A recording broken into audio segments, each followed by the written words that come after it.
नमस्कार, धनश्री किचनमध्ये तुमच्या सर्वांचं स्वागत आहे। आज आपण वरीचे थालीपीठ करणार आहोत। त्यासाठी मी 1 वाटी वरी घेतली आहे।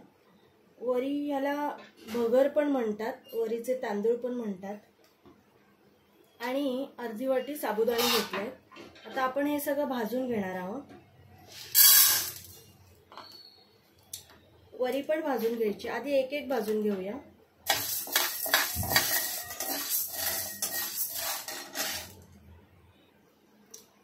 बघू शकता इथे माझे साबुदाणे भाजून झालेले आहेत। साबुदाण्याचा कलर चेंज करायचा नाही आपल्याला, ते असे उडायला लागलेत की समजायचं साबुदाणे भाजलेले आहेत। आता आपण हे काढून घेऊया। साबुदाणे मी भाजून काढलेत। अशाच प्रकारे वरी पण भाजायची। वरीचा एक कलर आपल्याला चेंज करायचा नाहीये, चॉकलेटी वगैरे अशीच ठेवायची आहे। अशा प्रकारे मी दोन्ही भाजून घेतलेला आहे, बघू शकता। आता आपण हे मिक्सरला बारीक करणार आहोत। एक एक बारीक करायचं।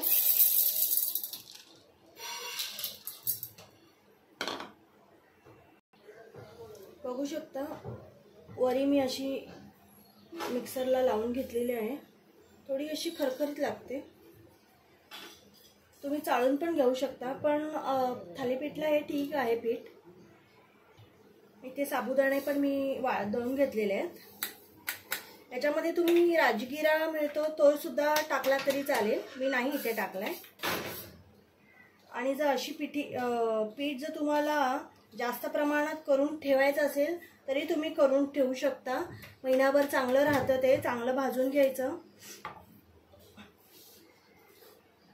प्रमाण मी सांगितलं तेच, फक्त जास्त 1 किलो साबुदाणे तर अर्धा किलो राजगिऱ्याचं पीठ, 1 किलो भगर, असं अशा प्रमाणामध्ये तुम्ही सगळं दळून ठेवू शकता।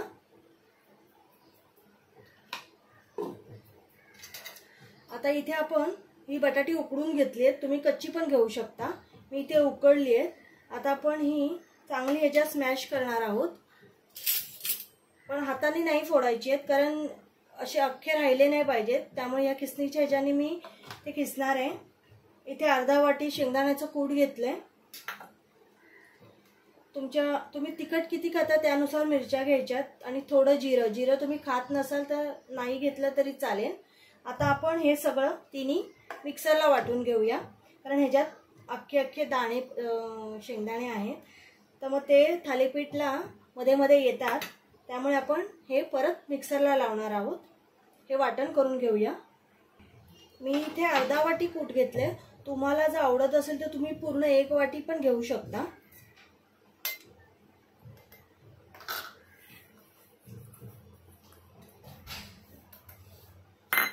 आता हे मिक्सरला वाटून घेऊया।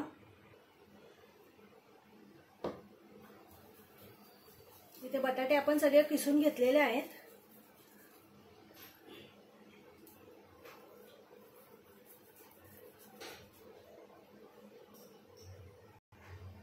आता आपण हे वाटलेलं वाटण टाकून घेऊया।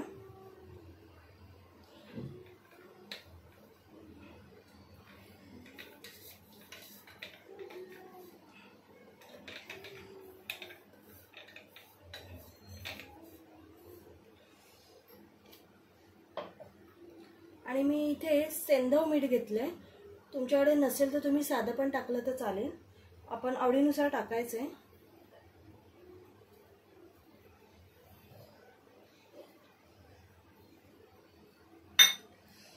आधी असंच मळून घ्यायचंय, कारण बटाटा आहे तो ओला आहे आपला, पाणी टाकलं ना की ते खूप पातळ होतं। हे बघा, अशा प्रकारे मळून घ्यायचंय, आणि मग लागलं की थोडं पाणी करून हे चांगलं मळून घ्यायचं, पण घट्ट मळायचंय।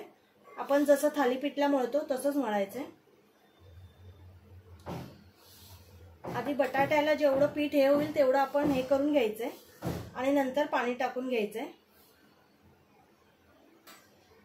अशा प्रकारे पीठ मळून झालेलं आहे। हे आपण 10 मिनिटं असंच ठेवणार आहोत।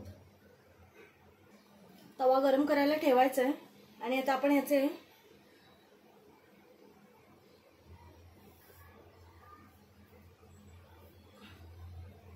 लहान मोठा तुम्हाला जसा हवा तसा गोळा बनवायचा आहे. मी इथे पोलपाटावर प्लास्टिक अंथरलंय. तुम्ही कॉटनचा कपडा घेऊन सुद्धा त्याच्यावर पण करू शकता, थापू शकता. थोडा पाण्याचा हात लावायचा आहे.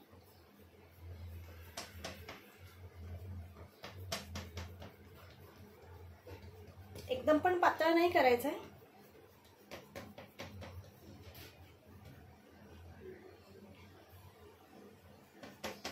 तुम्हाला कपड्यावर जर जमत चांगलं असेल तर तुम्ही कपड्यावर पण करू शकता, असं काही नाही. ह्याला होल करून घ्यायचे असे.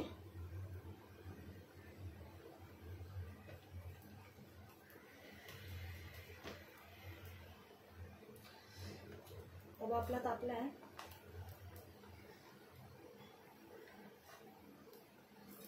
अशा प्रकारे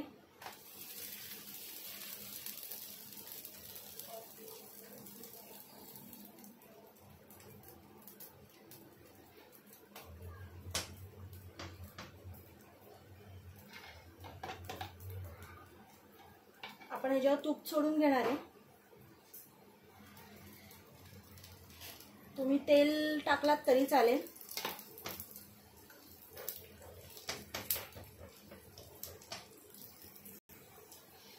मी पलटी करून घेतलेला आहे. बघू शकता गोल्डन छान कलर आलाय. या साईडला पण थोडं तेल किंवा तूप लावू शकता तुम्ही.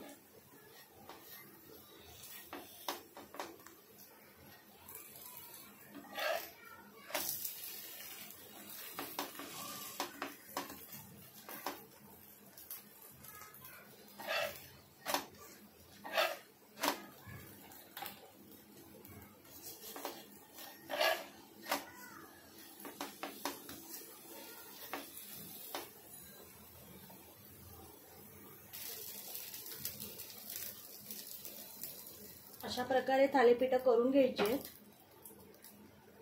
आणि तुम्ही खोबऱ्याची चटणी किंवा दही असं कशावरही खाऊ शकता. अशा प्रकारे मी सगळे थालीपीठ बनवून घेणार आहे.